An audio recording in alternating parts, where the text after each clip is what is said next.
Hello friends, నేను రాజ్మా వడలు చేశాను. ఈ వడల్లోకి టమాటో చట్నీ చేశాను. టేస్ట్ అదిరిపోయిందండి. మళ్ళీ మళ్ళీ కావాలని చేసుకుంటూ ఉంటారు. ఇవి అంత టేస్ట్‌గా ఉన్నాయి.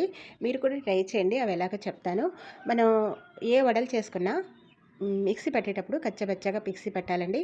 వాటి కోసం నేను ఈ రాజ్మాల్ని 6 గంటల సేపు నానబెట్టాను. నానబెట్టేటప్పుడే 2 టైమ్స్ కడిగానండి. కడిగిన తర్వాత ఇప్పుడు మళ్ళీ నానిన తర్వాత మీకు చూపిస్తున్నాను. ఇవి ఇలా ఉన్నాయి, పెద్దగా అవుతాయన్నమాట.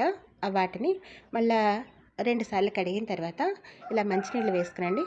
ఒకసారి మిక్సీ జార్ తీసుకుని అందులోకి పట్టినన్ని వేసుకుని మిక్సీ పట్టుకోవాలి. మిక్సీ పట్టేటప్పుడు కచ్చపచ్చగా పట్టాలంటే చెక్క ముక్క కింద పట్టాలి తప్ప వాటర్ వేయకూడదు. ఇలా పట్టాలన్నమాట. పట్టి మనకి ఎంత కావాలో అంత పట్టుకుని మళ్ళీ 2 టైమ్స్ నేను మిక్సీ పడుతున్నానండి. వేసుకొని వీటిని నేను చెప్పాను కదా, నీళ్లు వేసుకోకుండా మిక్సీ పట్టాలండి. అలా అయితేనే మీకు వడ అనేది ఈజీగా వస్తుంది. నేను తీసుకున్న పిండిలోకి సరిపడా ఉల్లిపాయలు కట్ చేశానండి. అదేవిధంగా పచ్చిమిర్చి